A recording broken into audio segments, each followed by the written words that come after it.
Bismillahirrahmanirrahim. Assalamualaikum warahmatullahi wabarakatuh. Waalaikumsalam. Good afternoon, ladies and gentlemen. Selamat siang, Bapak, Ibu, dan akan kita semua. Terima kasih.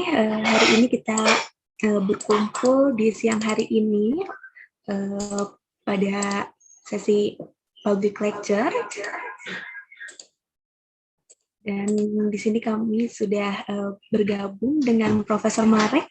Profesor Marek, Tesar, welcome and thank you for joining us today. Selamat siang, everyone. Selamat siang. Yeah, we are very honored and pleased to have you here again to have another knowledge sharing and also discussion with you. And selamat siang juga kepada Ibu Vina Adriani. Selamat siang, Ibu. Selamat siang, Nadira. Hello, Mark. How are you?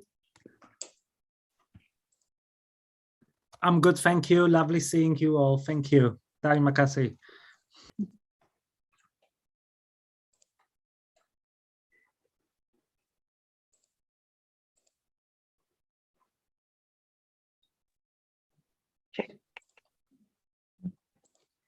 Halo, Assalamualaikum. Bu Vina, ada suaranya? Iya, Bu Is, kedengeran suaranya? Ya. Oke. Saya ada trouble dengan mic-nya, jadi saya menggunakan dua device. Oke. Terdengar ya? Terdengar, ya. Nah, ya. Baik, terima kasih Bu Vina sudah hadir. Hai Mark, how are you? Hi, how are you? Selamat siang. Selamat siang. Sudah banyak bahasa Indonesia. Or selamat malam from New Zealand. Yeah, it's malam for you there. Okay. Selamat malam ya. How many words that you already learned of language? I've learned some. I forgot everything. I need to come back to Indonesia to. You need to come back for re-education. Enough to order nasi goreng, Mark. And to get stuck in macet. Exactly, precisely. So we are waiting for Pak Abu, Bu Vina, because he said that he will join with us today, and also Pak Haipan Salaf from the DIA officer. Halo, Bu Ais. Sudah ada ya? Pak Abu, coba di poin di itu. Hello, Dr. Marek, Tesar, and Bu Vina Adriani, how are you? Sudah ada. Great to see you again. Great to see you. Lovely seeing you. Selamat siang. Yes, selamat malam in New Zealand. Is it malam already? It is indeed. So what time is it now in Auckland? What time? It's after 7. Oh, okay. So are you now close to summer? Yes, we. I think the summer officially starts 1st of December, so we almost there. Wow. Cool. Terima kasih Pak Abu. Kita mulai saja ya Pak ya? Yes, silakan Bu. Yang lain dong. Ya, baik, terima kasih. Silakan Teh Nadira. Terima kasih Ibu Uis. Assalamualaikum warahmatullahi wabarakatuh.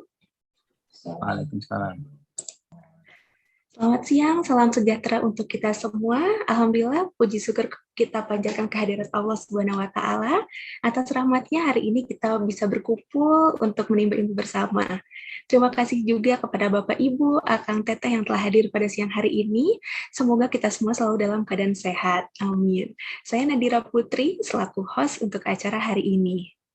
Acara ini merupakan rangkaian dari program World Class University Program yang diselenggarakan oleh Universitas Pendidikan Indonesia. Dan bertepatan juga hari ini merupakan Hari Guru Nasional, sehingga acara ini pun kami persembahkan sebagai bentuk apresiasi untuk para guru luar biasa di seluruh Indonesia. And good afternoon, ladies and gentlemen. Alhamdulillah, today we are going to be here together in this special occasion. I am Nadira Putri, will be the host for today. And today's event is a part of World Class University Program hosted by Universitas Pendidikan Indonesia. And at the same time, we have also celebrating National Teachers Day today. So this is this event is dedicated to all the inspiring teachers in Indonesia. And before we begin, I would like to invite you that during this public lecture, you are very welcome to turn the camera on and keep the microphone in the mute mode. And we also have a virtual background you can use during the lecture. And the virtual background can be downloaded in the chat box. Sekali lagi kepada Bapak Ibu hadirin semua, kami imbau untuk dapat menyalakan kamera serta menonaktifkan mikrofonnya. Dan kemudian Bapak Ibu juga dipersilakan untuk menggunakan virtual background yang telah kami sediakan dan dapat diunduh pada kolom chat. Baik, sebelum memulai kegiatan hari ini, saya ingin berbagi informasi terlebih dahulu mengenai program studi Magister Pendidikan Anak dan Usia Dini UPI, mengajak Anda untuk bergabung menjadi bagian dari keluarga besar kami. Saat ini kami sedang membuka penerimaan untuk mahasiswa baru di semester genap di tahun ajaran 2021-2022. Pendaftaran akan berlangsung hingga 26 Desember 2021. Informasi lebih lanjut dapat Bapak Ibu akses melalui link yang tersedia di kolom chat. Ya, baik, sebelum kita memasuki acaranya, sebelumnya perkenalkan saya untuk mengucapkan selamat datang terlebih dahulu kepada yang terhormat Ibu Dr. Kurniati M.Pd selaku Ketua Program Studi Magister PAUD UPI. Selamat siang Ibu Uis, selamat datang. Terima kasih, Teh. Terima kasih Ibu. Dan kemudian selamat datang juga kepada yang terhormat Bapak Ahmad Bukhari Muslim Ph.D. selaku Direktur dari Directorate of International Affairs UPI. Selamat siang Bapak, terima kasih sudah hadir Pak siang hari ini. Selamat siang Nadira. Sama-sama Bapak, terima kasih. Selamat siang. Dan juga kepada Bapak Haipan Salam Ph.D., Head of International Cooperation and University Ranking. Selamat siang Bapak Haipan, terima kasih sudah hadir Pak. Oke. Dan juga kepada seluruh Bapak Ibu dosen pengajar di program studi Magister PAUD UPI. Selamat siang, terima kasih sudah hadir. And then I would like to greet and welcome our honorable guest lecturer, Associate Professor Marek Tesar Ph.D. And welcome Professor Tesar, and thank you for kindly joining us to share another view and discussion with us today. Okay, thank you. Thank you so much, terima kasih. You're welcome, sama-sama. Dan tidak lupa juga saya mengucapkan selamat datang kepada seluruh Bapak Ibu serta rekan dan hadirin yang pastinya sudah siap untuk menambah ilmu bersama di siang hari ini. And in this lovely afternoon, we would like to have a lecture regarding childhoods in a new key, the future of pandemic education. It will be delivered by Associate Professor Marek Tesar, Ph.D. He is an Associate Professor and Associate Dean International at the Faculty of Education and Social Work in the University of Auckland. And after the lecture, we will have a discussion session. So if you have any question, you may use the raise hand button or put the question in the chat box. Today's public lecture would also be moderated by Teh Ina Winangsih, M.Pd, M.Ed. Before we are having the lecture, I would like to invite our beloved Head of Magister Program of ECE to give an opening speech.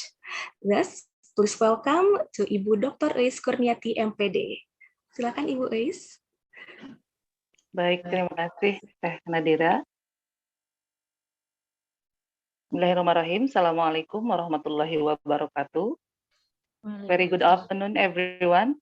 First of all, I would like to say thank you and welcome to the Honorable Guest Lecturer, Associate Professor Marek Tesar, Ph.D., the Honorable Pak Ahmad Bukhari Muslim, Ph.D. as Director, Directorate International Affairs UPI, and the Honorable Pak Haipan Salam, hope he already here, Ph.D. as Head of International Cooperation and University Ranking, the Honorable, our lovely lecturer, Ibu Vina Adriani, Ph.D., and all the lecturer of Early Childhood Education Department, and our colleague from others university, and one of our alumni in Winangsih, M.Pd, M.Ed, that going to be as a moderator for this public lecture today, and also to all the student and audience who already attend this event. So, ladies and gentlemen, in this lovely afternoon, we would have a precious lecture entitled of Childhood in a New Key, the Future of Pandemic Education from Associate Professor Marek Tesar, Ph.D. Our distinguished guest lecturer, he is an Associate Professor and Associate Dean International at the Faculty of Education and Social Work in University of Auckland, New Zealand. Currently, Professor Marek also carrying out a visiting professor program in Early Childhood Education Department, and today's public lecture is the final series, Professor Marek, of visiting professor program that he carried through September to November 2021. For that, we express our deepest gratitude for the dedication and also cooperation in making the series of programs successful. Thank you, Professor Marek. We also dedicate today's general lecture to all the teachers in Indonesia who are celebrating National Teachers Day. Thank you to all the teachers, our hero of education, and happy National Teachers Day 2021. Once more, thank you for your participation to all the audience, and see you in the upcoming event. Good afternoon, everyone. Thank you. Assalamualaikum warahmatullahi wabarakatuh. Thank you, Ibu Is, for the speech. And after this, we will have another speech from Bapak Ahmad Bukhari Muslim, Ph.D., as the Director of the Directorate of International Affairs UPI. Kepada Bapak Ahmad Bukhari, dipersilakan Bapak untuk menyampaikan sambutannya. Thank you, Nadira. Terima kasih, Nadira. Assalamualaikum warahmatullahi wabarakatuh. Good afternoon, everyone. Selamat siang and good evening, and selamat malam to Dr. Marek Tesar in Auckland, New Zealand.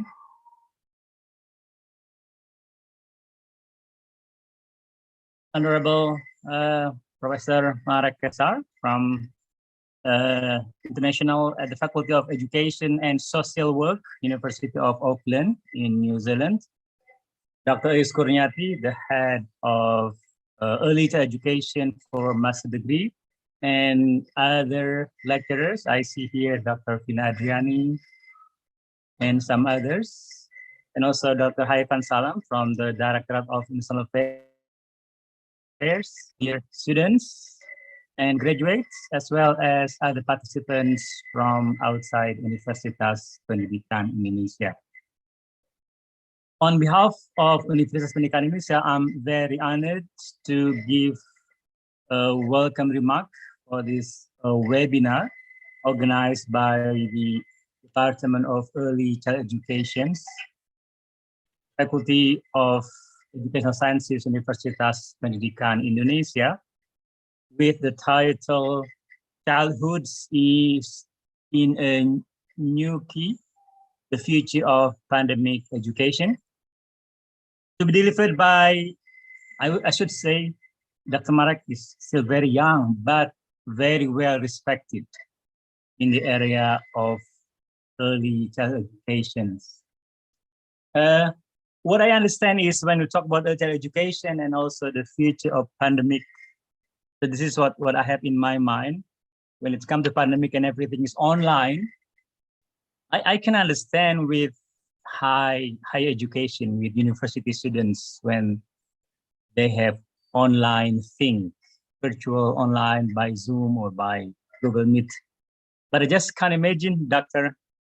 Marek Tesar with the children, the young children, how they learn with this virtual thing. So that's what I'm still, confused how these teachers of early child education manage the learning and teaching during this pandemic time. And I think that's the one thing that I need to learn from Professor Marek Tesar from this webinar. I don't know much about early child education, but my master degree in the United States is about developmental studies in language and literacy, focusing on language literacy. But so I know a bit about developmental studies in early childhood education, although it's not focused only, my focus is on language and literacy. So I think the topic childhood as a new key and the future of pandemic education is very important. I think all the audience are looking forward to listening to Associate Professor Marek Tesar, which I believe the session will be very insightful and very informative for all audience, including myself. And of course, I know also Dr. Marek very well from via Dr. Tina Adriani. I think I met him in person when he visited our university back, was that, Dr. Tesar, is it in 2019 or 18? I think it's before the pandemic, for sure. I think maybe. Yeah, but hopefully the pandemic will be going away soon so that we can again warmly welcome Dr. Marek Tesar in person to visit UPI again, to visit Bandung again, to enjoy the macet of Bandung. For your information, during the pandemic, because we have restrictions with our physical movement, so the city is a bit quiet than the normal one. So I do hope that you can come and visit our university again in a very near future. So once again, on behalf of University American Indonesia, would like to welcome warmly Professor Marek Tesar, and would like to wish you all the audience participants to have an insightful and fruitful webinar. Thank you very much. Have a good day and selamat malam di New Zealand. Assalamualaikum warahmatullahi wabarakatuh. Waalaikumsalam warahmatullahi wabarakatuh. Thank you, Bapak Ahmad Buhari Muslim, for this speech. And just before we enter the main agenda, let me introduce you first to our moderator. And we will already have her. This is Ina Winangsih, M.Pd, M.Ed. She is one of our remarkable alumni. Graduated in October 2021, she was an awardee of the dual degree program. And for your information, the dual degree program is one of our best and leading programs in the Magister of Early Childhood Education. Ina got her M.Pd from UPI and also the M.Ed degree from National Tsinghua University of Taiwan. And her thesis research was about disaster mitigation in early childhood education. Betapa membanggakan sekali prestasinya Ina dan menjadi inspirasi untuk kita semua. And now we nearly reached the public lecture. Without any further ado, I will give the session to our moderator of today, Ina Winangsih. The floor is yours. Thank you very much, Teh Nadira, for a very nice introduction.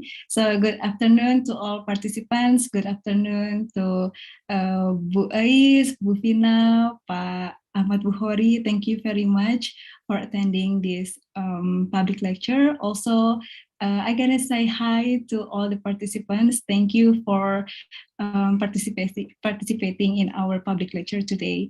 So today, already mentioned before that we are gonna have the public lecture, and our speaker for today is Professor Marek Tesar, and the topic is about childhood in a new key, the future of pandemic education. Professor Marek Marek Tesar. He's already with us. It's really nice to see you, Prof. Selamat malam in New Zealand time. And I'm really honored to moderating this session for today. Before we start, I would like to read a brief profile of Professor Marek Tesar.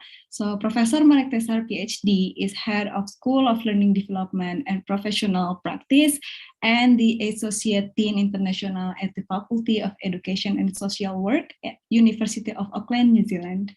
His academic work and consultancy focuses on educational policy, philosophy, pedagogy, methodology, and curriculum. He also has published numbers of peer-reviewed publications.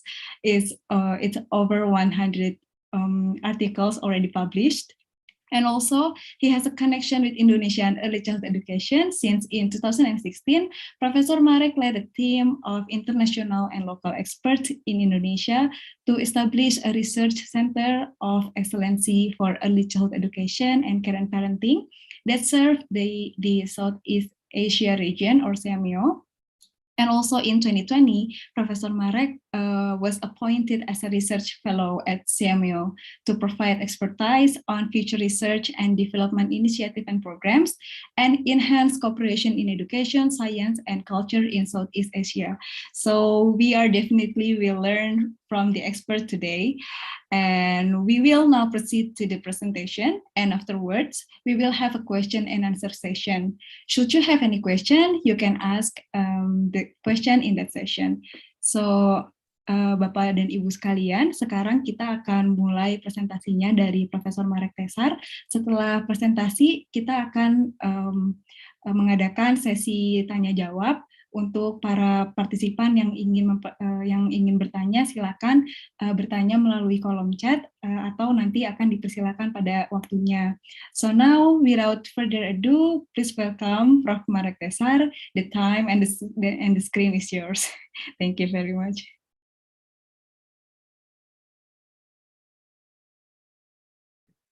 Kia ora koutou, and thank you so much for this wonderful introduction, and I'm really it's my real pleasure and privilege to be here with you, and I'm just really grateful, Ibu Ina, for your wonderful moderation, and for all other speakers, Ibu Nadina and Ibu Ius, and Pak Ahmad. Great to see you again after all those years. I really wish that we could be together in person, and of course Ibu Professor Vina for all the great support that's been offered to me, and all the opportunities to collaborate with UPI over the years.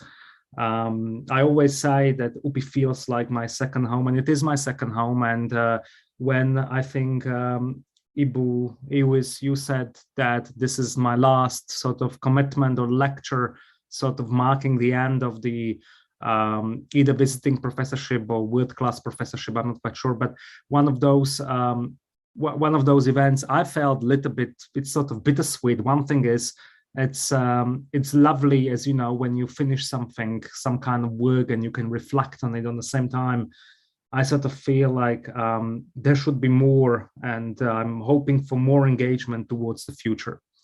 And all those wonderful speeches they mentioned, and they sort of try to build up these massive expectations what I will deliver. So I just really hope I won't disappoint you now with my presentation. I really want to do something a little bit different that I've been working on past couple of weeks, as I've been reflecting on the past 18 months to almost 20 months of our pandemic COVID-19 time. But firstly, I really want to say one thing, and it is that as it is, and I didn't know, it's a World Teachers' Day, or Teachers' Day in Indonesia. It's really special to give lecture about children and about teachers and about education on that day, because I think that one thing that I want to say, who we really need to value and really think about these days are children, but are also teachers, and what kind of working conditions they have, what kind of education and what kind of support we're offering them, and how we and that is critical. And so I'm really pleased and really touched that this talk, this keynote is happening on that day. So my talk, and you can see on the slide my email, so I really encourage you to please stay in touch afterwards, and I'm really looking forward to having a discussion with you following this presentation. And what I'm really going to try to do is to try to sort of map something what I've been reflecting as I've been preparing for this presentation, also some other presentation in the past couple of weeks. I've been reflecting on what kind of life we've been living in past 18 months, and what does it actually mean for childhoods, and what does this pandemic education actually means, and what is the future of this whole pandemic education. And I want to sort of trying to merge some of the philosophical ideas with some early childhood thinking that hopefully will enable me to present to you some of those ideas of a new key, and that new key is a key here. So that I think that it's time to think of childhoods in a new key. We always thought that we need to think of a childhood in a new key. You may remember that in 1989, there was a United Nations Convention on the Rights of a Child passed, and document that sets the rights of a child, and that's been ratified globally across all countries. I think there are 2 countries in the world that didn't ratify, US and Somalia, but each country ratified it in following years. New Zealand was 1993, some other countries may have been around the time as well. And that has set particular key to our relationship with children, and to our relationship and giving children's rights, and thinking about children as a human beings who have a right to think, to contribute, to be active in their own education, in their own development, in their own well-being. That it's not just things done to them, but things done with them, and things done by children. And similarly, I think that it's potentially now, 30 years on from that charter, it's time to think what actually is happening in childhood and in childhood education, what kind of new key we're striking today, because things have changed. And what I'm arguing, and I'm going to show you a slide. Well, first of all, I want to say, so what I'm arguing is that there is something really interesting what has happened during the pandemic, and I'm not quite sure, and that's what I'm inviting for debate, whether it's something that's been really accelerated, or if it's something that would have happened anyway. But there are some massive changes that, as we all know, have happened really suddenly. And despite our original thinking that this will last only short amount of time, there are these lingering effects, and we can already starting to sense what the future of pandemic education may be. And as part of that, in past 20 months, as we are, a lot of us here on this webinar, some of us are teachers, some of us students, but a lot of lecturers. What do we do as lecturers? We lecture, we talk a lot, and we write. And we try to write and do a research. So here are some of the papers or work that we've done over the past 18 months. So where we try to sort of grapple with some of those, it's still not complete body of work, and I'm happy to share this work with those who are interested, but looking at what this post-COVID new normality will look like, and what does this physical and social distancing, the move to online and overall university education is looking like. So this was written sort of 5 months into the pandemic. So what did we know? We sort of thought this is going to be all over by the end of the year. With colleagues from Australia, we've written the book Theorizing Post-Human Childhood Studies that came out late last year, that sort of tried to set the new tone of thinking about childhoods and children, thinking about them as children as in relation to everything what's happening in the planet, particularly thinking with the climate change and what's happening currently in the world, that children are connected with nature and with all the organic and subjects and objects around them. And then there is the the other part of that story, so that was the childhood story, is the philosophical story, because often it's philosophy that allows us to think with the issues and problems. And part of it was to thinking, what's the philosophy of education actually in a new key? So that came out about May this year. What's the future of philosophy of education? And where we connected with number of about 17 philosophers of education from all around the world, not only Western ones, also those ones, indigenous philosophers. And it was really interesting how we've seen this kind of shift and change towards acknowledging and thinking with indigenous knowledges, something that Professor Vina, Adriani, and me talked about for quite some time, about how to support and elevate local knowledges and philosophies, and how they can be not stand alongside and work alongside equally strong and equally important as those traditional, I say traditional in a not very positive way, Western knowledges. And the last point is sort of more moving towards that there is something about the methodology and method that's really disruptive, that's highly problematic, and at the same time very important, because everything what we do in education, it has some kind of methodology. Even pedagogy, if you like, is a part of methodological thinking or methodological performance. And so tracing those histories, how did we get here between philosophy, methodology, and education? So these are the 4 papers that sort of, or 4 readings that I'm happy to share with those of you who are interested, that sort of provide some of the grounding to what I'm saying today. But as those papers were published pretty much, well, the latest one was published about 6 months ago. So things have moved on, and that's where I want to move on, because as a scholars, we're constantly moving on. And I see this particular lecture, because it's the closing lecture, it's the end of the year, and it's the end of another difficult year where many of us have lost our colleagues and friends, and many of us have been really struggling despite thinking that this pandemic may be over. We know what's happening in Europe with our colleagues who are going back to full lockdowns and so on. And in New Zealand, where I'm talking from my home, where we've been in a lockdown for 4 straight months. So there is pandemic 20 months on is still going on, and it has massive impact on children, childhoods, and education. That's what I want to discuss today. And in order to start, and I call it future of philosophy of education, but I can, as well as talk about it or think with it as an future of childhoods. And the question is, what's the future? We're all talking about the future all the time. And I tend to think that the word future is really interesting, because when we think about young children, we talk about their future.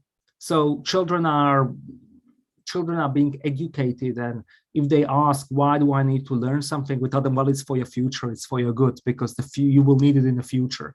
And the future is sort of that kind of promise of something better, something for young children. It can be also release from some kind of chores and ideas that parents tend to say to children, when you're not living under my roof, you can do whatever you like, or in the future, when you're adult, you will be able to make any decisions you like, but while you're a child, you need to follow my advice, and so on. So we all know those kind of traditional narratives. So the future, at the same time, future can be very scary, because future engage with particular change, and human beings really don't like change. And we all learned, when we hear from our employer, we're going to restructure and make some changes, there's always it's never easy, and it's that kind of change is not always considered to be positive, and future is not always considered to be positive. So future is a highly problematic concept that we need to think about very carefully and deconstruct it. And together with the idea of future comes the idea, so what matters and what is really important? And I think the past 20 months, what meant for teachers, and when I talk with a lot of teachers, we did some studies with teachers, as many scholars did, because it was like a perfect opportunity to talk with teachers and to find out what actually is happening in their lives, and how do they cope with all those, what are those lessons learned from the lockdowns and from this pandemic. And the questions that teachers and parents, for that matter, and even young children started to ask themselves, what actually matters? And what we thought what mattered beforehand, and what we thought we do need to follow and we do need to do in education has suddenly disappeared. We always thought that we need to do things like this, and they need to be done in a particular way.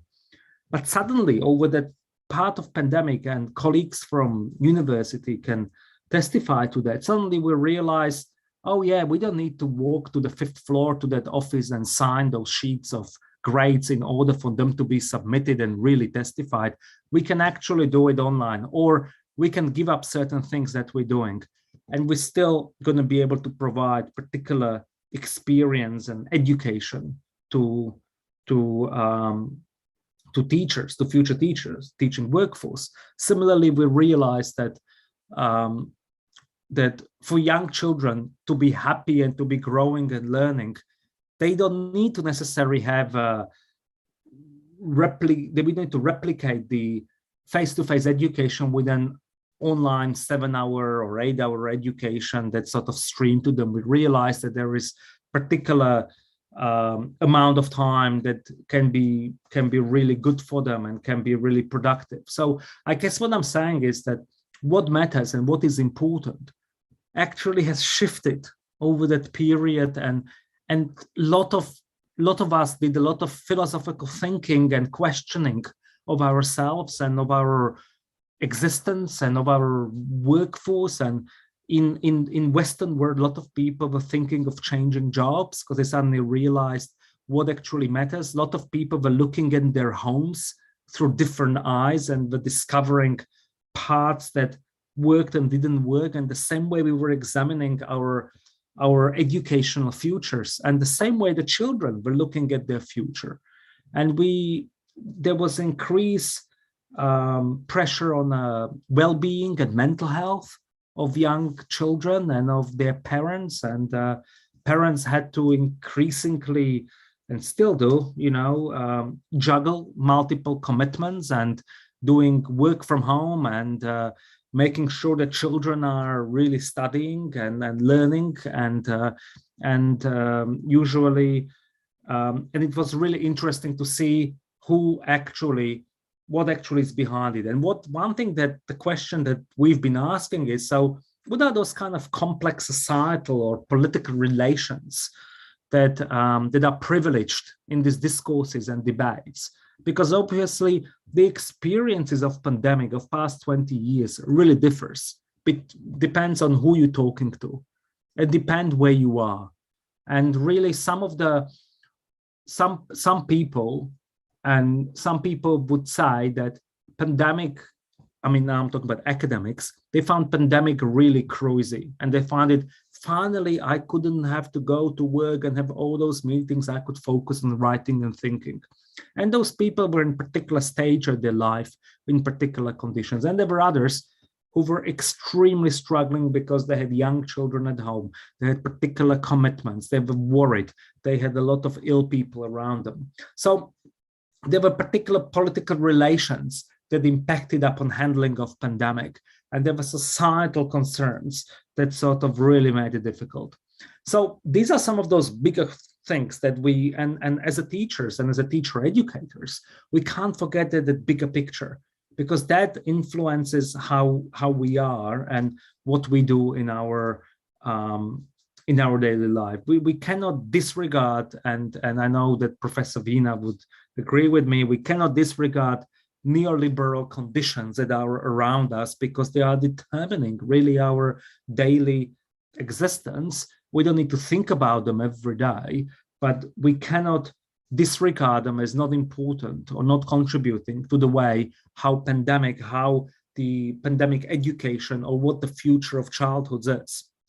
So these are some of the, so one of the things, what we sort of wonder is that as you move to the future, there's often that kind of idea that you leave something behind, that there is that past.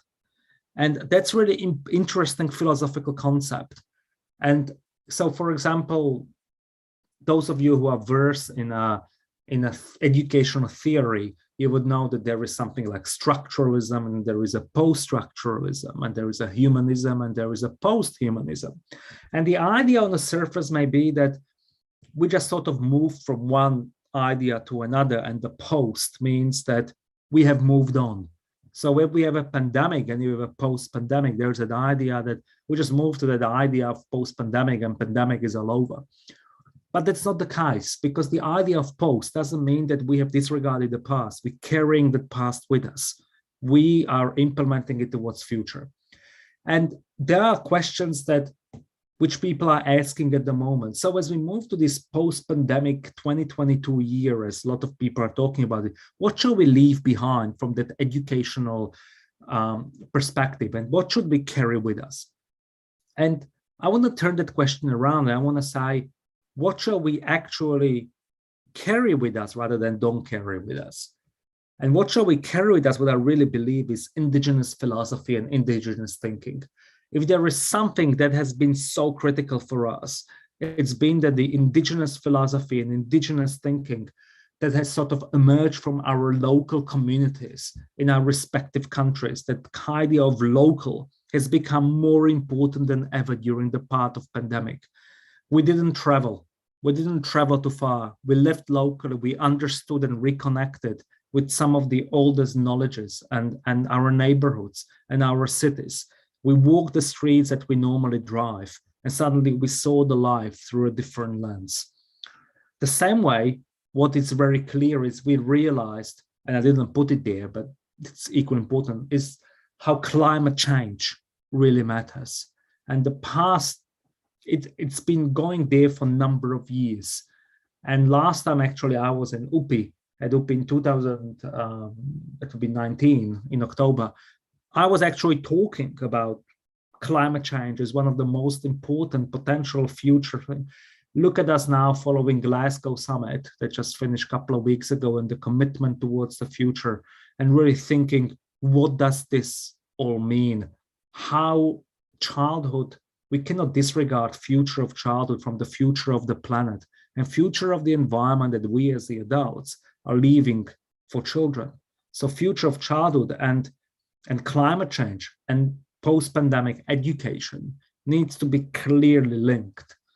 There is something really important, and that's the third point that I want to raise, and that's an academic point, and that is that this philosophical thinking that I'm bringing on this slide is really important, and it's more important than that methodological, structural A to B to C to D approach. We need to think what post-pandemic education or opportunities are bringing to us is that we actually have a capacities to develop our individual plans and thinking and curricula, and we can respond to things with our local community and indigenous philosophies and thinking. We do not need to necessarily implement one-size-fits-all approach. And that's what methodology often brings us. And finally, one thing that I want to raise as what we should really consider is reading over writing. And there's been this massive obsession in the past 10 years of publishing and writing, and everybody needs to write, or, you know, there is this statement that's been famous, publish or perish. And so you need to, in academia, and I'm all for writing and all for support everyone with writing, but at the same time, there needs to be some form of relationship between reading and writing. And we all need to do more reading than writing.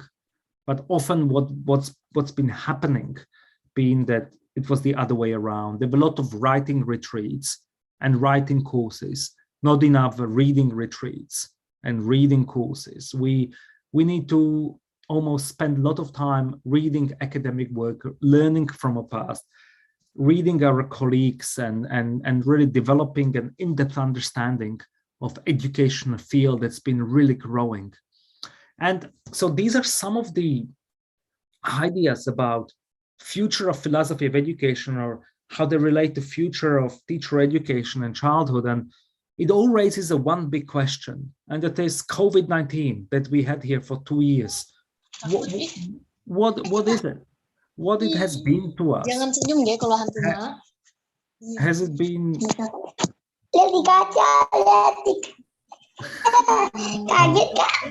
Maaf kepada ibu, tolong di mikrofonnya. Terima kasih. Right. Sorry. Apologies for that. Apologies. So the COVID-19, what has it been accelerator? So are all of these ideas been actually on the cards, and we've been going towards them quite slowly, that the future, we've been moving towards the future? Or has COVID-19 accelerated all those ideas and we have just moved really quickly towards that future? Or has it been an equalizer? And when I say equalizer, I mean, has it equalized the opportunities? Like, for example, that in the past years, if you wanted to see someone, you would have to travel somewhere, the person would have to travel there, and you have to spend resources. And if you have young children, you couldn't attend that conference, and you would never get that education. Has it been an equalizer in a way that now you have more opportunities to engage in different ways, and teachers have more opportunities for PhDs, and more resources are available for free online, and so on? You know the gist, but has it been an equalizer? Or has it actually, COVID-19, made differences more visible and more entrenched and more stronger than ever? So has those ones who were really well off and well resourced before pandemic are now even better off resourced, and those who were poorly resourced and had a poor support before pandemic has now even worse support? And I would say, from my perspective, and based upon the work that we've been doing over 2 years, it's all three things above mixed together. And I can say that in a pandemic has definitely not been an equalizer for everyone. Maybe certain things on the surface has become more equal, or opportunities has become more available. But at the same time, the incredible differences and those who were struggling in education, and those teachers and children who've been in the rural communities struggling to get resources, were even worse off. There was no internet, there were no devices. And I'm not talking about rural communities in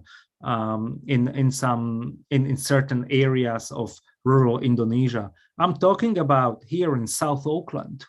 I'm talking about communities who didn't have, poor communities who didn't have, from lower socioeconomic background, who didn't have devices to continue their learning.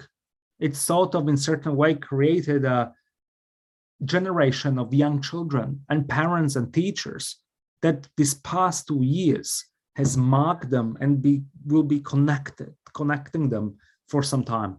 So this is what I want to say in this future of pandemic. And I think it's really important to ask really big questions. And as we are moving towards this kind of new normal in early child education, in EC and parenting, and we need to question, I guess, we need to ask these big questions, because they actually really matter for us, how we think about future and education. And social distancing and rule against large-scale public gatherings. And we know it here in New Zealand, we hear it from Europe, and I know Indonesia is back and forth as well.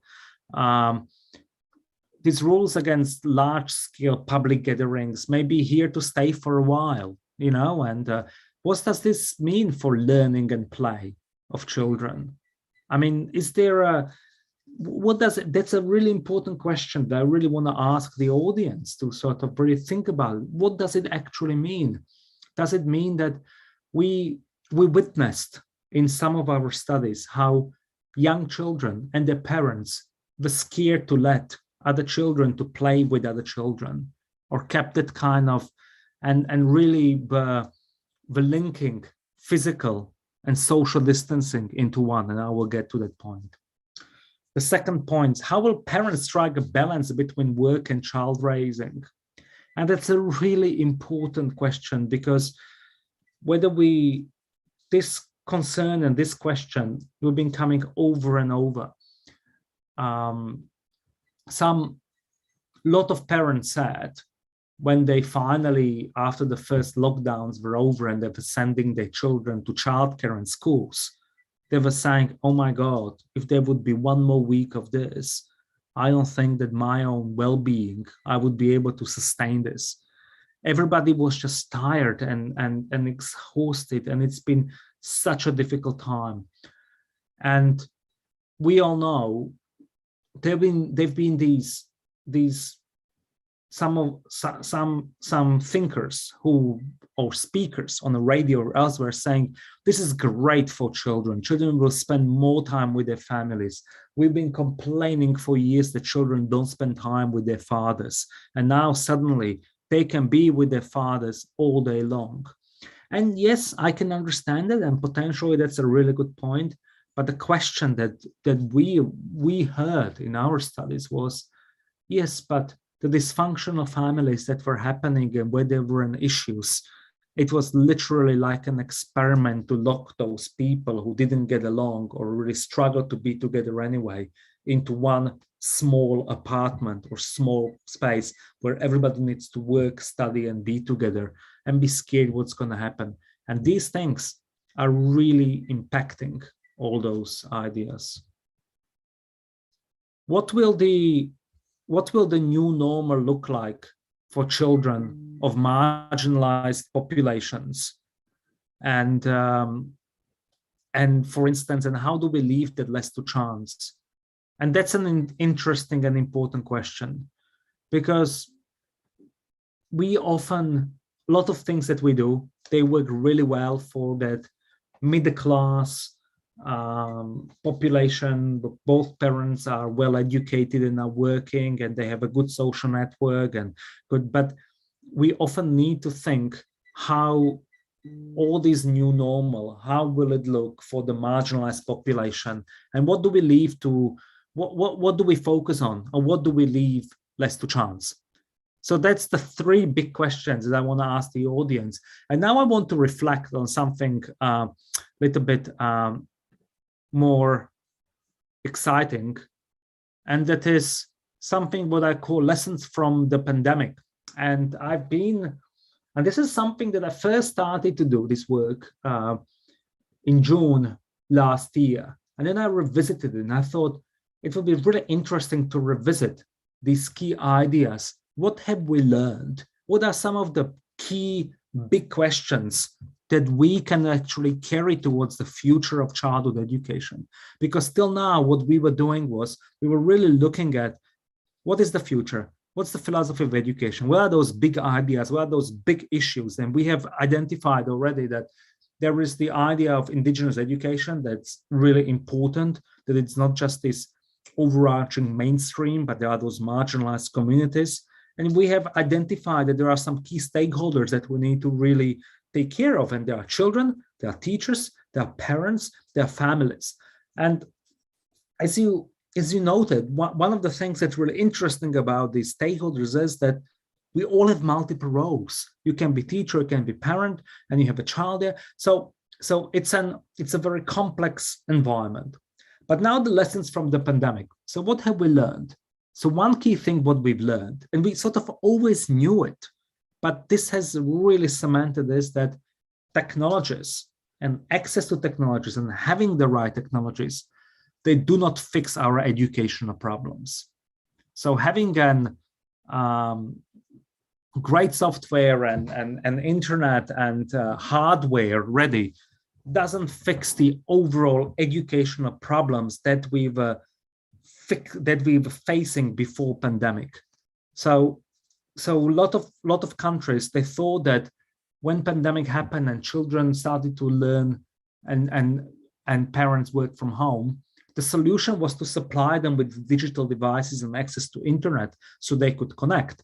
And that's a great idea. And that's of course, it was really important to manage that. But at the same time, that's not a fix to that's a response to a pandemic. That's a response to a particular issue. That's not response to fix the overarching educational problems that we've been facing for some time.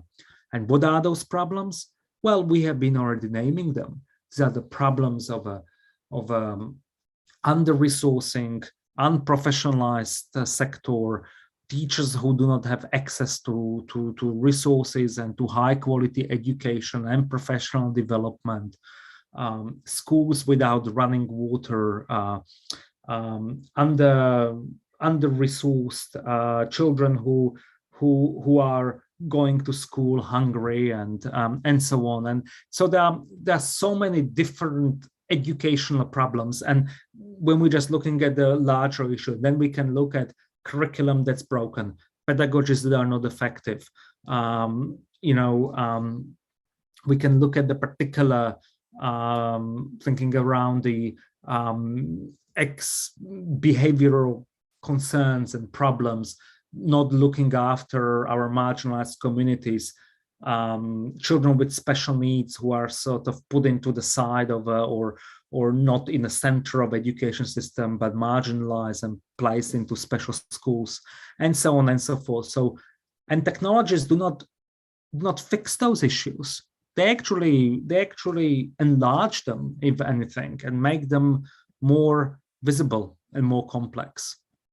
The second thing what we've learned, and I already alluded to it, is that parents are the first teachers indeed. And there was a famous statement, I'm pretty sure it was Piaget who said that, and I know that in some communities Piaget is very popular, in others he's less popular, but I'm pretty sure that he said that parents are the children's first teachers, and they really are. And they really became, I mean, one thing that we've learned over the pandemic is that parents were children's teachers. They were there, they took on that role. And I really do need to think that we didn't give parents enough credit for the work that they've done with their children. They've been absolutely amazing overall. It's and the teachers were absolutely amazing as well, obviously, and they are parents as well often, so they experience it both. But we cannot, and I think that there is some key learning as we move into the post-pandemic, and this is a good example of what I mean by post-pandemic education. So I mean, what kind of learning we take from pandemic, what we find out, and how do we take it to post-pandemic era and implement it? So during the pandemic, we have found out that if parents are really the children's first teachers, so how do we build much stronger, reciprocal, effective, stronger relationships between teachers and parents in our early childhood centers and in our schools? How do we make sure that parents are really part of that community? How do we make sure that parents really are there and they are not just dropping off children and picking them up, but they are part of that community because we trusted them for 2 years to be the children's first teachers. And now we're saying, all right, so your child goes back to school, so back to the new normality, which means basically you just wear your mask and drop off your child and that's it. So I would argue that there is some key learnings that we need to build on a relationality between the family and early childhood center, between parents and teachers. We've been calling for years for better relationships, but now we have that opportunity.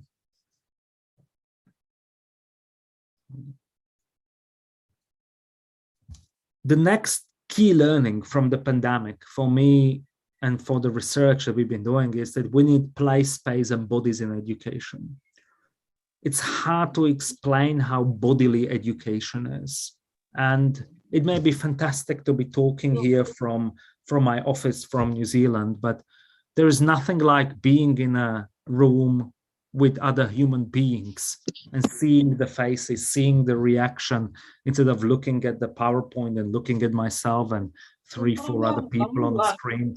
There is something extremely powerful for young children being in a classroom and performing their bodies, moving around and playing and dancing and it's a powerful experience to witness, and it's a powerful thing to see how young children are enjoying their bodies and how they're enjoying that bodily education.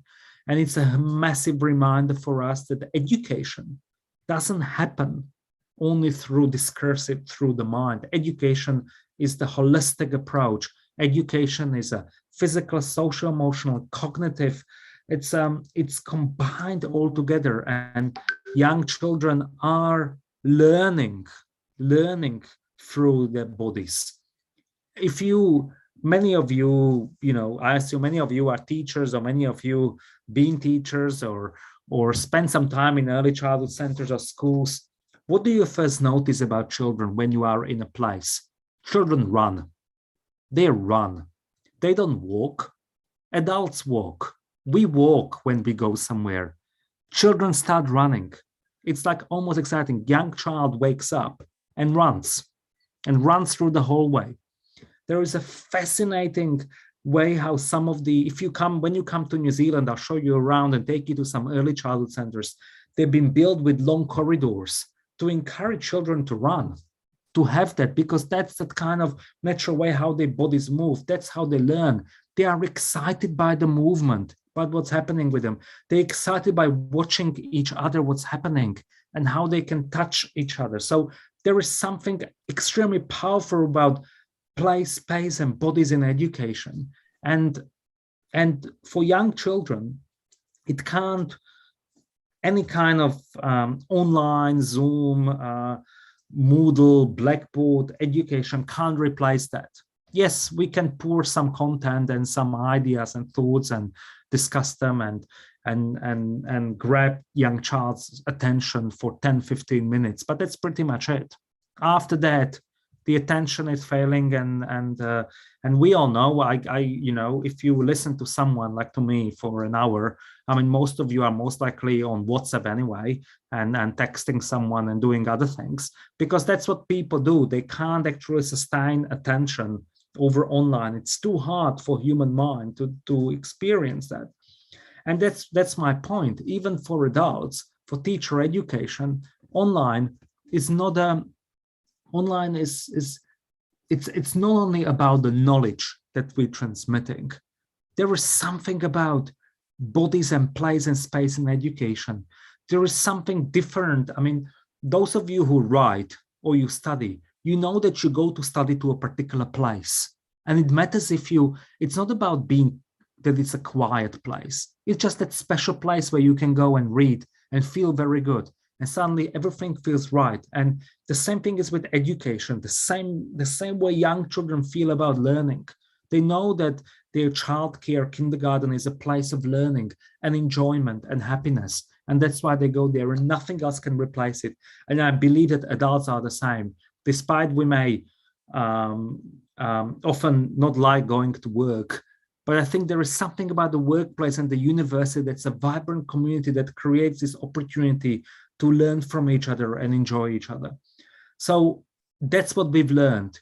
Sometimes it's just a little wink that you do and you teach, some kind of movement with your hand that can change dramatically the way pedagogy happens in a classroom. And you can't have it over Zoom or online.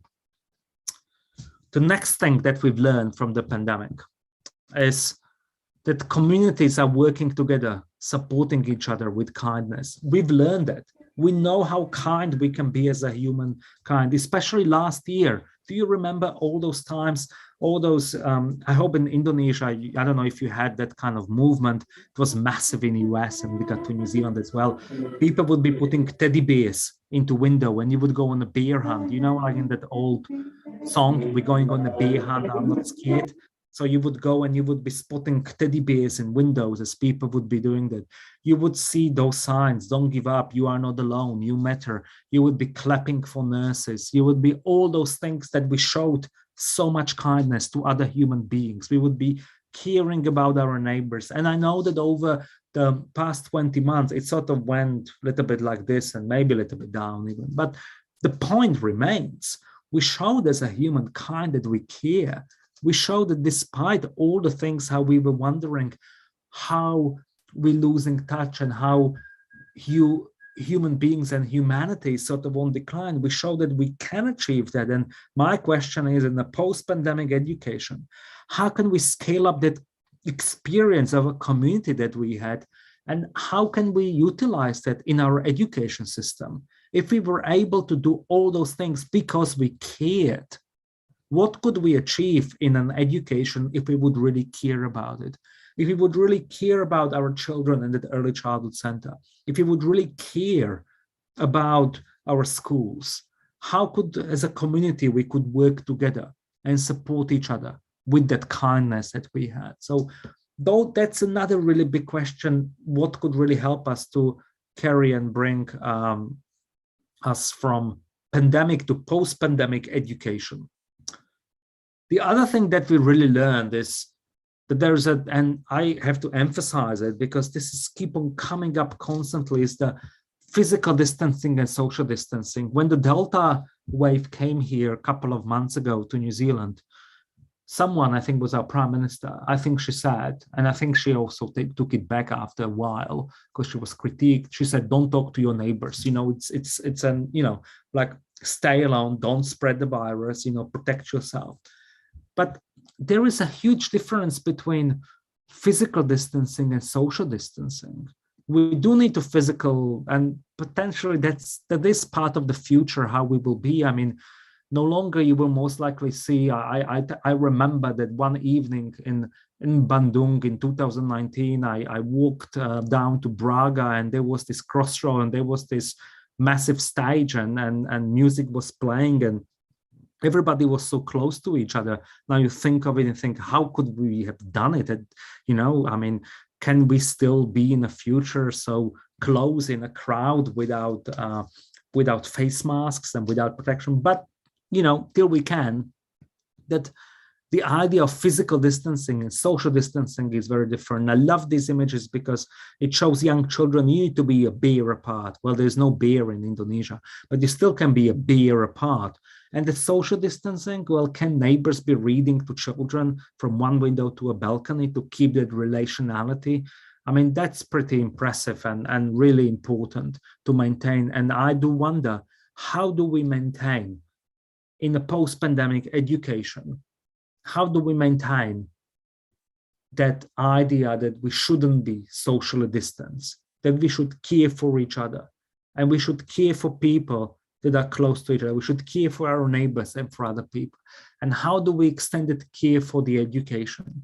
How do we really support that sector and potentially with physical distancing, but without any social distancing? Because we do need that social closeness and that cohesiveness. And we also need to do another thing, and that's one of my favorite topics, and that is that we do need to trouble that new normality. We keep on hearing everywhere about new normality. This is new normal. Post-pandemic is a new normal. Get used to it. This is new normal. Schools are closed, playgrounds are closed, this and that is happening. It's a new normal. Well, I think we need to trouble what the new normal is, because the word normal is highly problematic. And that new normal, I cannot accept that certain things can or should be new normal. I think they are not normal at all, that playgrounds are closed, that schools are empty, that children don't use physical places.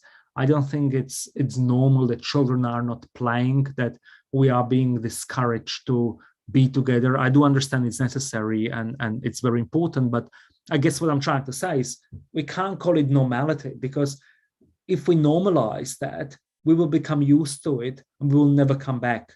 And I think we do need to insert, there are things that we cannot come back to.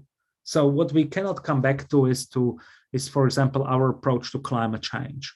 And a lot of universities, I was just on a call this morning with the colleagues from Ireland, and they were saying that they have now their university have carbon budgets, which means that they can only travel as much as they're offsetting the carbon from their travel, which basically restricts the amount that they can travel and do. And because it's very important to meet the strict deadlines, to look after the planet, and that means look after the future, and that means look after our children. So you can see it's all connected. But so I can totally get on board with it and agree with it. But can I get on board with the idea that the new normality is that children are physically distanced, or that there is particular way how we don't let parents to come to schools, but they need to drop off their children in front? Well, that for me is not a new normality, because I think that schools and early childhood centers need to welcome the families and be closer with them, rather than create more barriers and more differences between them. So there's just some thoughts and examples there. So as I'm heading towards the end of the presentation, education requires one thing that I think what are the key lessons following these is that education requires both philosophical and structural attention.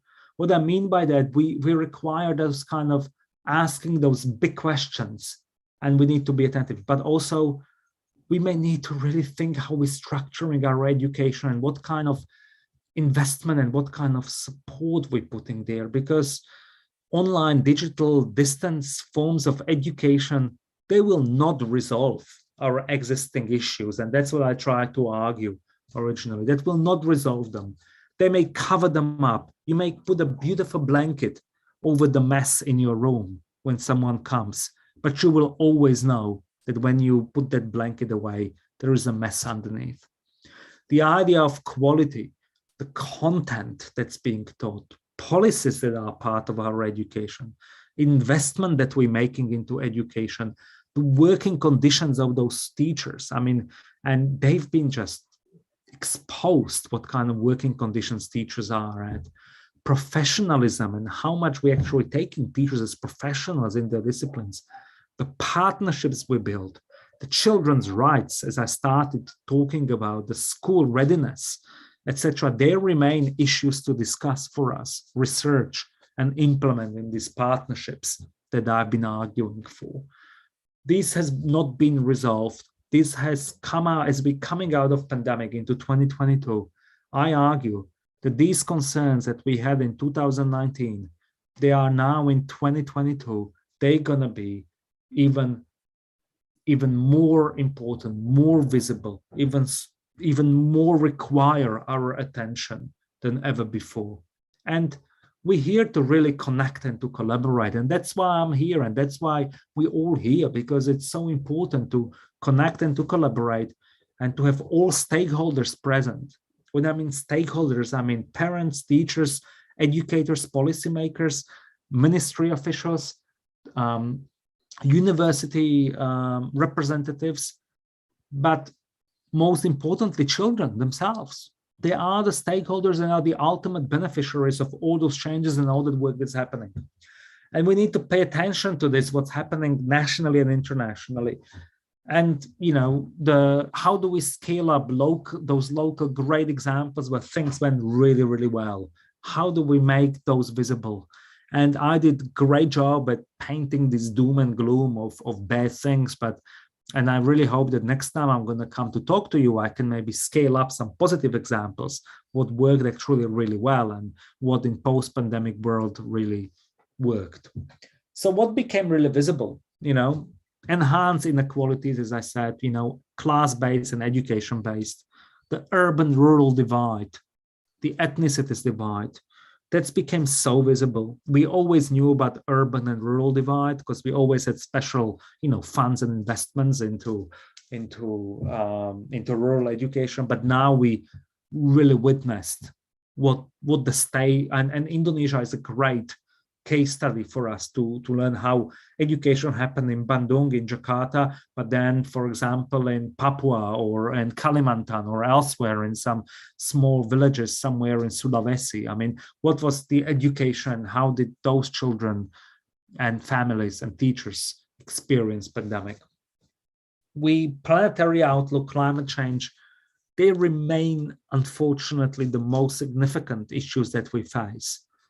And when we were coming into 2020, Greta Thunberg was reminding us, she was 16, I think, almost 16 at the time, the importance of taking care of our planet, and we were all gearing up, and pandemic sort of stopped everything for 2 years. And we've been really thinking very carefully and I'm really pleased that in past couple of months, there's been resurgence of importance of planetary outlook and climate change, because it is the land, the environment, that's what our children will ultimately really inherit. I mean, they will be able to fix the policies that we didn't get right, but they will not be able potentially to fix the environment that we have really mucked up for them. But the point that I'm trying to make is that children are often reminding us of the environment. And if you see those positive examples in your childcare center and schools, you will see children marching and children asking very difficult questions. And that's what we also presented in one of those books that I talked at the very beginning. And finally, we need a high quality education and research on COVID-19. There is a lot of research, but I think we need really more and high quality ones. And we need a really good case studies from Indonesia, and what's that impact on children and childhood and education and parenting really is. We can take those education guesses, but this is my challenge to you and your colleagues to really think what kind of high quality research you can do, and what that post, how you can shape and present that research and do knowledge translation from it to really influence policymakers as we moved into the post-pandemic era. Because often we tend to think that we need to wait till it's a post-pandemic, but then it's usually too late when the new policies are implemented. Now is the time to really think and conduct that research, have that evidence, to talk about those case studies, those narratives, those stories, and use those data to really influence what that impact on children, childhood's education, and parenting's been, and how to really scale it up and how to really make some positive changes.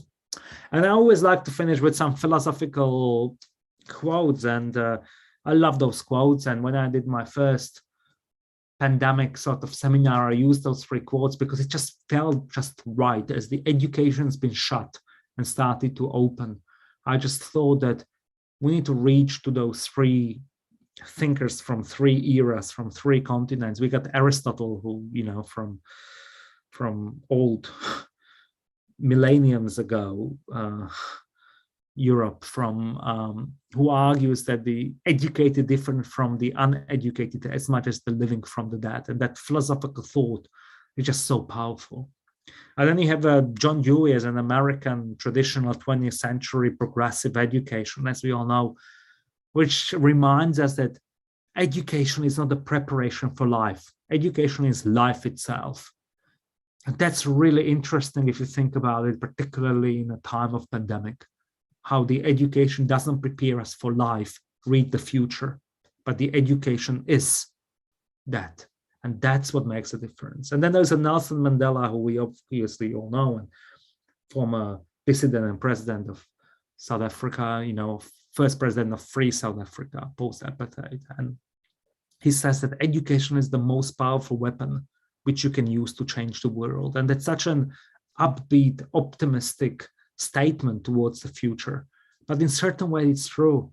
I mean, I witnessed those scholars from many countries that potentially struggled to get opportunities, but once they got access and they were included in the knowledge, they were able to really utilize it to make really positive change in their community. And I think that's what I tend to remind myself, and also I think other educators remind themselves every day, that actually it matters what we're doing when we're doing teacher education, actually producing this or working with teachers and really supporting them in becoming that new workforce, that new change that may potentially is looking after the future of this world, that we are providing them with education and care, and which is the most powerful weapon potentially. So I'm going to skip this, but I just want to finish here with, I've been talking for so long, and it's time for, I think, for you to share with me your thoughts. And I just want to say one thing as we when I'm sort of closing this idea of the future of pandemic education. It is that as I'm sort of finalizing this 2 years of pandemic, I'm writing this paper, and I've been writing it for 2 years and I can't finish it. And I think Professor Vina will understand, because she's a fellow writer and she knows how it is to write something for a very long time and not getting it right and keep on rewriting it. And my work is focused what I call a Generation C, or Generation C19, generation of young children that's forever going to be changed by this experience of this pandemic and being part of this education. I'm trying to get the argument right, what it all means. So I'm really hope that I will get it one day right. And once I get it right, I promise I'll come and talk at some of your departmental seminars or somewhere, and we can have a debate about it. But just to let you know where this is all heading, this thinking. So you may see that some of it is sort of rehashing the work from some time ago, some of it is thinking towards the future and with the current ideas. And some of it is really just encouraging all of us to be thinking towards the future and what that future may be, and to really thinking how we can work together and how we can include our stakeholders as we are really thinking of the new key that can happen in a childhood education, and what that post-pandemic era really will be, because it's up to us what it's going to be. We can't complain. We can't control those big ideas and things that are happening, as we talked at the beginning. But what that post-pandemic education is going to look like, and what values we're going to put forward, and what's going to be those strategies that we're going to really focus on, and what we're going to not want to give up, and what we want to leave behind, that's all up to us. And with that, I will finish my presentation. Terima kasih, kia ora koutou. Thank you for listening, and much appreciate your attention and your kind allowing me to be with you this whole semester and this past 6 months. And I'm really hoping you will allow me to be with you at some point again, hopefully in person. Terima kasih.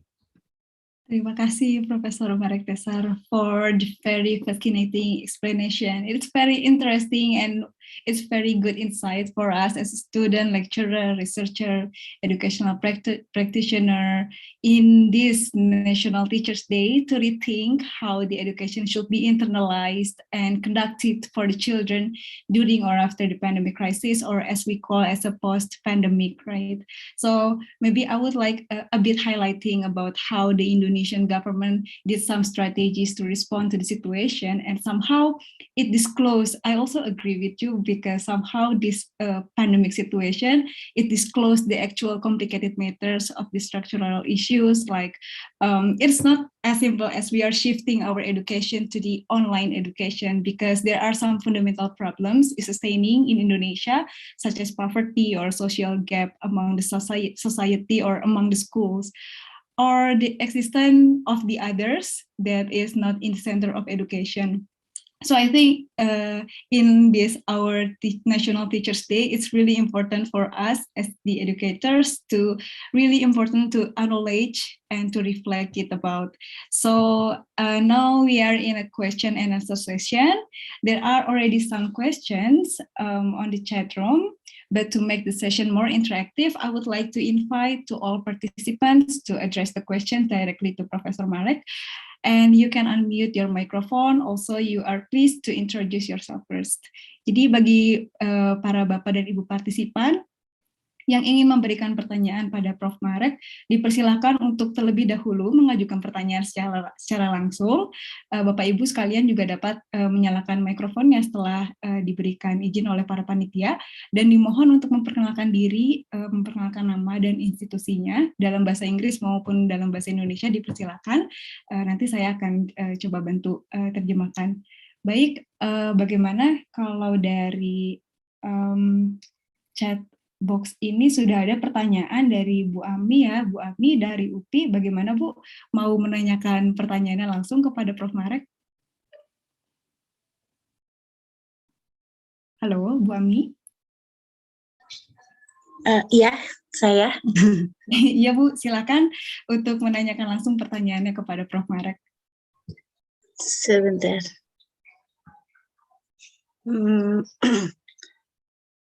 Tapi takut salah. Nggak apa-apa Bu, coba. Excuse me, Prof. The closeness of parents and children during the pandemic has an effect on children when they have go to school.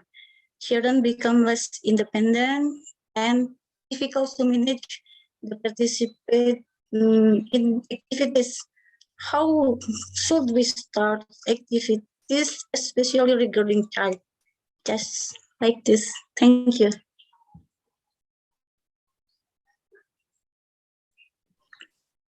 Thank you so much, Amy, Ibu Amy, for this question. So, if I understood the question, my connection might not be very well. If I understood the question correctly, it's about that.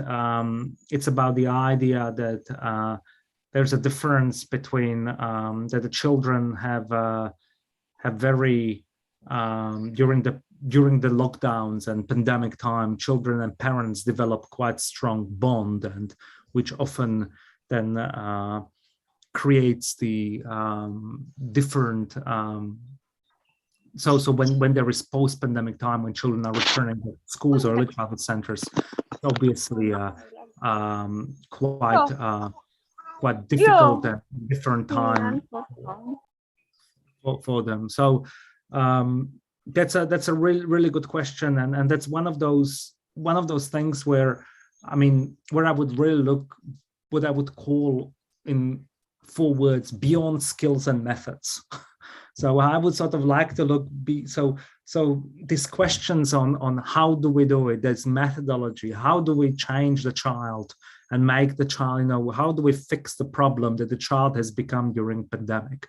I would like to rather look at what has actually happened really well during the time of bonding between a child and a parent, and how the early childhood center and schools can work with that family on their transition.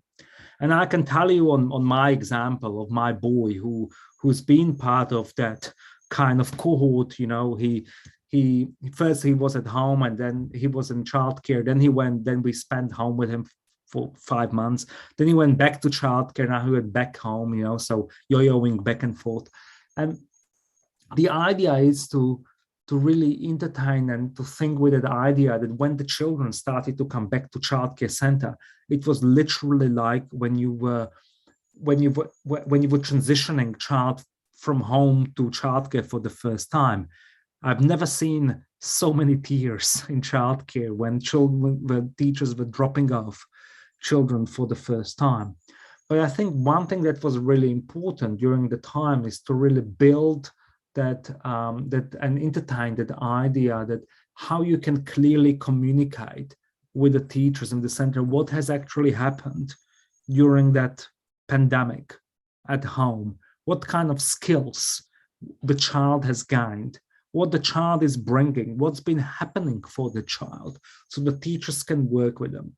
And I think you asked, I'm not sure about the evaluation of child's learning or something in that sense. I think I heard, and yes, that's correct. So if there is any kind of form or any kind of, I mean, we do evaluation or sort of assessment a little bit potentially differently, but I think overall, if the child is missing some kind of, and that's absolutely fine. There is nothing wrong with looking at things holistically and really breaking the cycle of evaluating and assessing all children the same way, but looking at their individual circumstances, and maybe actually quite a potentially positive thing for that particular environment, because we may support children according to their actual needs and what actually is happening for them, rather than according to particular milestone, for example, or what we expect that the child should know at particular age. So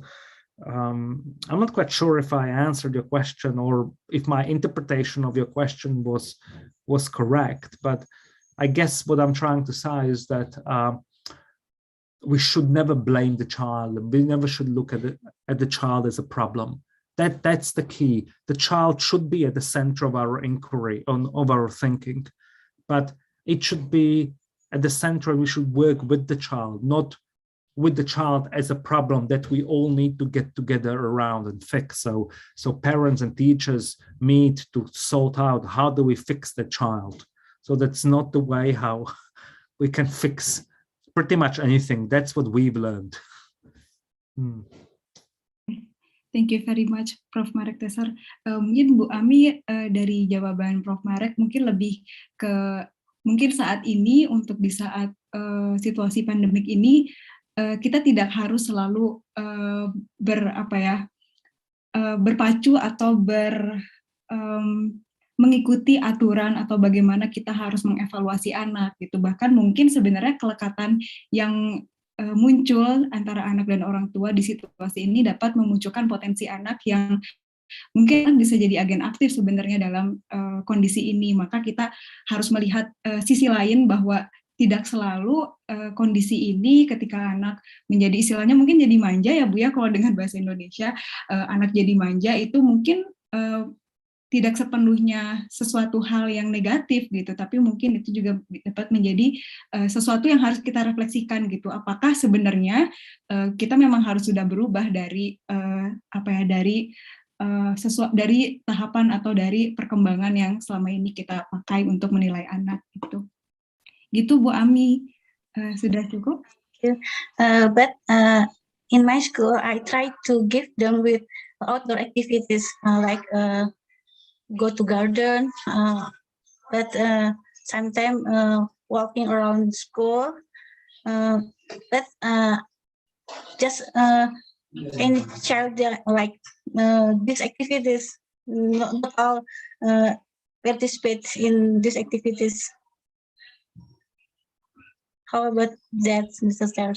They're great activities. I mean, fantastic. I mean, I think that, oh, look at that. I mean, these are, I mean, all of these activities are fantastic. I mean, I think one thing that, and I just want to link it to the idea of returning back to education and the idea that children generally, more or less, no matter what you hear from them, they tend to actually love their schools or their early childhood centers and their teachers. Yes, you get,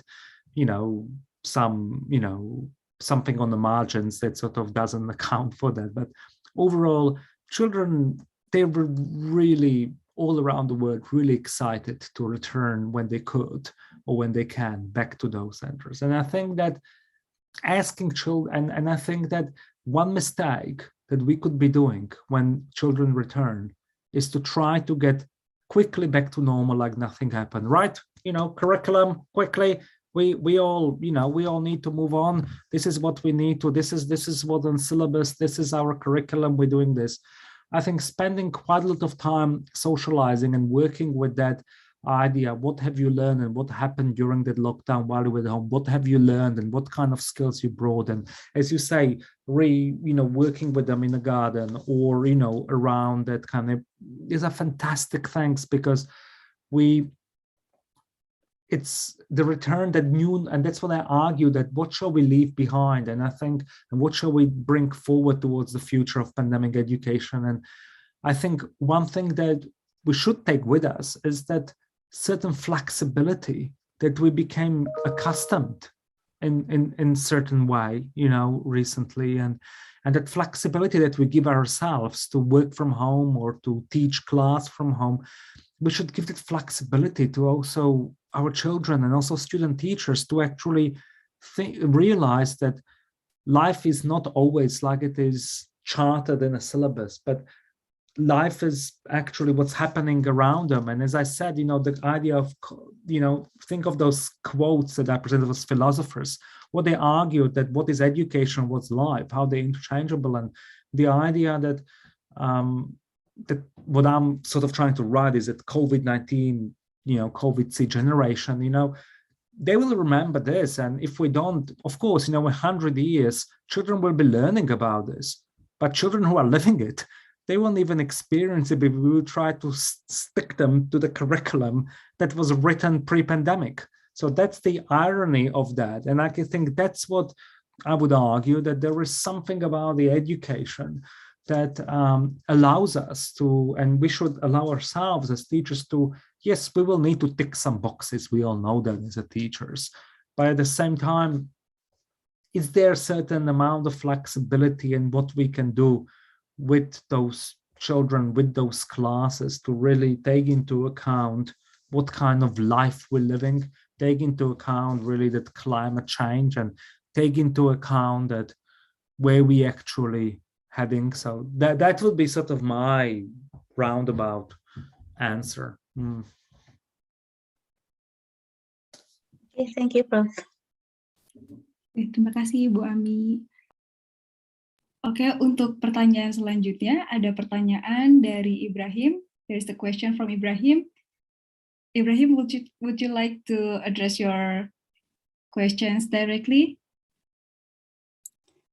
Could you read, please? Sorry. Okay. Yeah.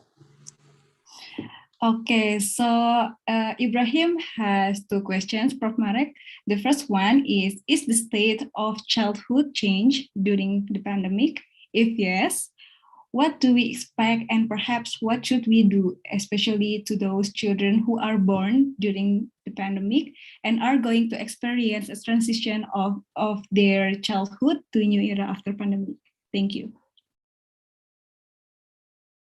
Terima kasih, Pak Ibrahim. That's a fabulous question. I mean, that's a really good question. I don't have the answer. I really don't have an answer. I mean, it's impossible to answer. I mean, has the state of childhood changed during pandemic? Yes, I guess that's what I argued in my.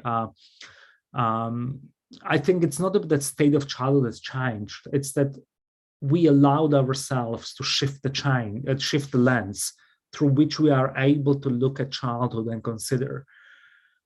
The idea of childhood, and Ibu Vina is sort of sick of that. I keep on talking about childhood being invented and childhood being socially produced and discursively defined, and so childhood is invented every time we deal with it. And I think that we have reinvented childhood a little bit during this period. So childhood is not, I mean, if you think about what's the definition of childhood, I mean, if I would be now with you in one room, I would tell you, right, put a piece of paper and everybody write down, what do you think is a childhood? And you would be surprised that something that's so simple, and the word that we all use, and we all been children, and so we all had childhood in a certain way, right? We would all write something different. What do we understand and what do we think is childhood? And so these are those big philosophical questions that we need to ask ourselves. So has the state of childhood changed during pandemic? Well, yes, we have reinvented the childhood, and children were thinking about their own childhoods very differently. We know that they were, because there are those diaries of children that we know that they exist, like Anne Frank during the Nazi occupation of Holland, or for example, in Yugoslavia during the war, there were children kept in diary, and they were writing about how they don't have childhood because they don't go to school, and how they don't have childhood because they don't have a chocolate, and so how they don't have childhood because childhood means you are out there on a meadow playing with other children. So we can relate to that the childhood has shifted, the lens has shifted. We have reinvented what childhood may mean during pandemic. Yes, and I think that we will change also post-pandemic, to be honest. And childhood is constantly shifting sort of paradigm that we're reinventing. So that's really important. And as the policies change, as our approach to the future of education changes, so will the state of childhood change. And with respect to the second question, if I remember exactly, I think it was about children who were born during pandemic. Well, that's my child, by the way. So my second boy was born during pandemic. So again, very personal question, you know. Yes, they will have a very different life, you know, the same. And I tend to think, and I actually thought of that for George, for my youngest child, because it's the same as for us. I mean, those of us who are on the call, I guess most of us, we grew up without internet, some of us grew up without internet, and we grew up without mobile phones. You know, when you wanted to call, I was just explaining to my older boy that when I was a child and wanted to call something, I had to pick up a phone and start dialing the numbers. And I was dialing, and then I made a mistake on a 7 number, so I have to hang up and start again. And some of you may remember those old phones, and you know, which is very hard to remember, but you know, they would be. And now when I go to childcare, the young children don't understand what that phone is, or what is a fax machine, or things. Now they are just the toys that are sort of lying around. And so children are experiencing different childhoods, and where the technology has changed, where the environment has changed. While my older boy was really shocked and surprised and was constantly asking why, when he started to saw people wearing masks. My youngest one, he doesn't know any other world than people carrying masks and having social distancing, you know. So there is something that state of childhood will always change. So I'm not concerned about it. I think what's really important, and what I try to argue in this presentation, is that all what I'm talking about now are the skills and methods, you know, and I'm trying to think, how do we move beyond those skills and methods? Because we will always think of what skills we need to learn, what methods we need to do, and pedagogies to use to get there. But what are those big questions? Because those big questions in education, they remain the same. Post-pandemic as they were pre-pandemic, we still haven't answered them. We still haven't resolved them. We stop, if we've done something during the pandemic, we have this generation of children where we stopped caring about those big questions, because we're more focused on a health response rather than on those big curriculum, pedagogical, professionalism, resourcing issues into childcare centers. You know, those buildings that were falling apart 2 years ago, if they haven't if the roof hasn't fallen now, you know, we haven't invested into them, you know, further. So these are the big concerns. So I don't know if it makes sense, but I'm sort of trying to think of that bigger picture, and how we can sort of try to think about these bigger policy questions, and those questions are really influencing the future of childhood education, because those actual skills and methods we will develop, and we will find out, and we will have a webinar, and we will have a workshop that will tell us how to do it. But the question is, are we actually addressing the problem? Are we asking ourselves the right question? That's my sort of worry as we entering into post-pandemic era, if it makes any sense. Thank you very much, Prof.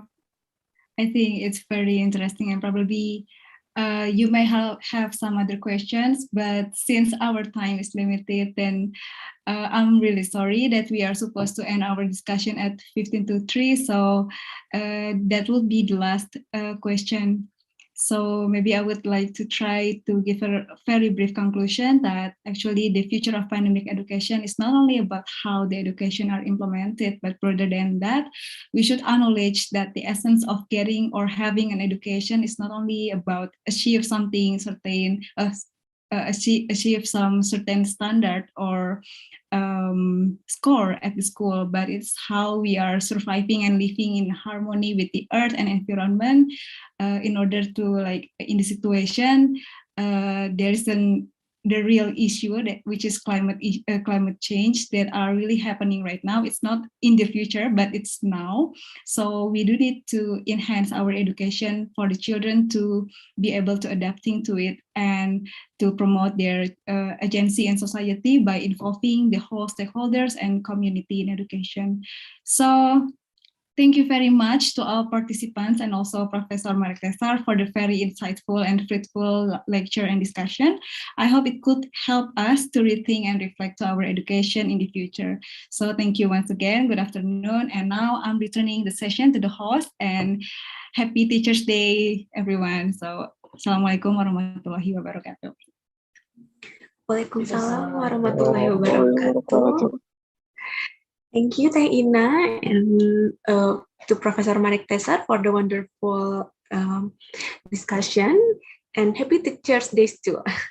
And now, ladies and gentlemen, I would like to express our appreciation from our department to the one and only Professor Marek Tesar as a visiting professor today.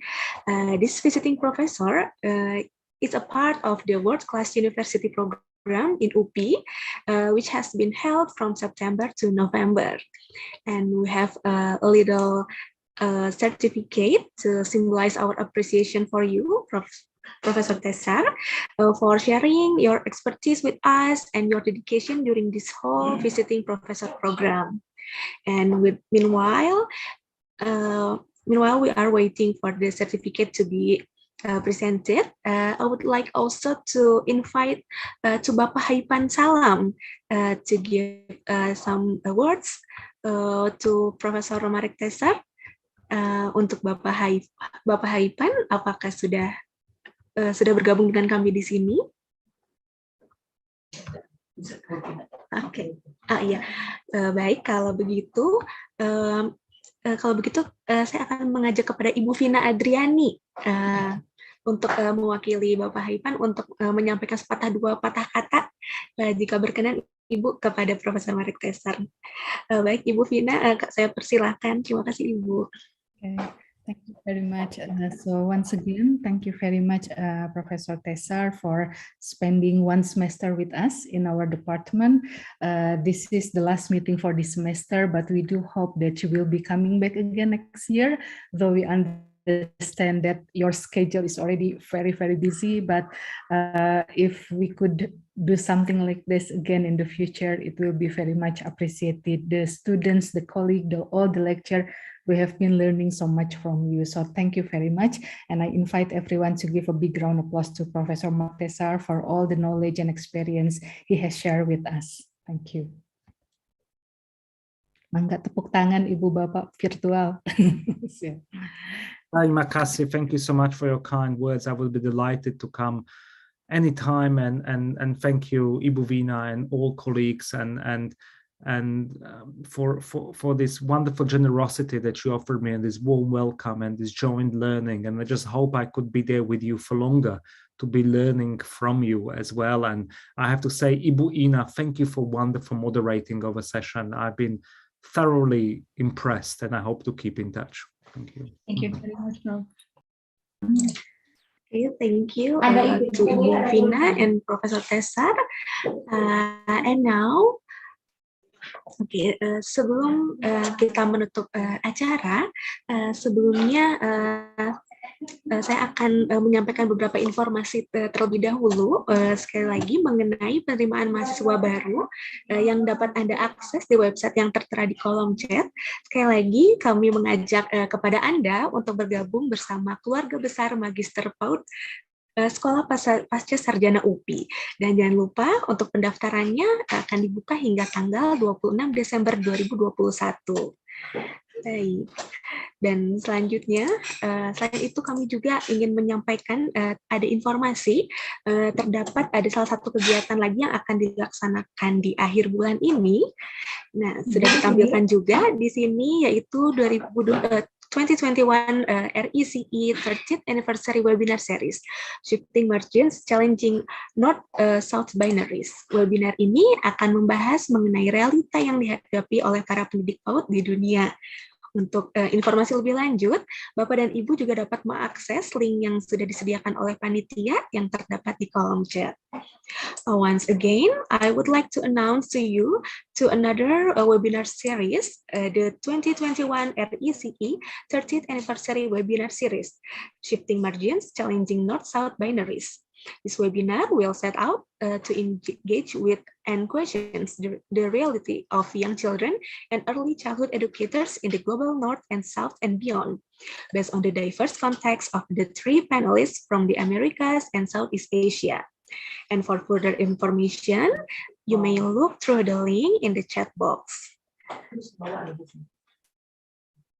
Okay, and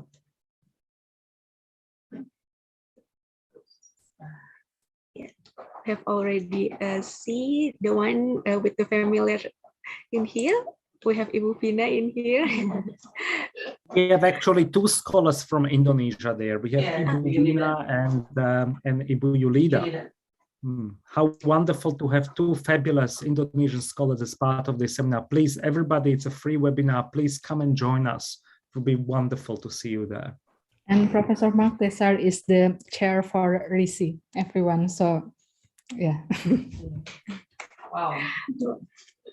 Ya, ini acara yang menarik sekali ya Ibu Vina, dan sayang sekali untuk dilewatkan. Jadi kepada Bapak Ibu dapat langsung mendaftar di sini untuk mengikuti kegiatannya.